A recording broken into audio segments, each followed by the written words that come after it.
Hyderabad KPHP police station పరిధి వసంతనగర్ ప్రాంతంలో road ప్రమాదం చోటు చేసుకుంది. బైక్ను వెనక నుండి లారీ ఢీకొట్టడంతో బైక్పై ఉన్న రజనీకాంత్ అనే యువకుడికి తీవ్ర గాయాలయ్యాయి. ఒక్కసారిగా కింద పడిపోవడంతో బాధితుడికి కాలు చేయి విరిగాయి.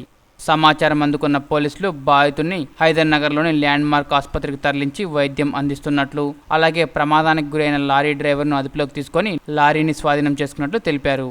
కాగా బాధితుడు మియాపూర్లోని బిగ్ బాస్కెట్లో మార్కెటింగ్ ఎగ్జిక్యూటివ్గా పనిచేస్తుండగా ఆదివారం సాయంత్రం డ్యూటీకి వెళ్తున్న క్రమంలో వసంతనగర్ గేటు వద్ద ఈ ప్రమాదం జరిగినట్లు బాధితుని కుటుంబ సభ్యులు తెలిపారు.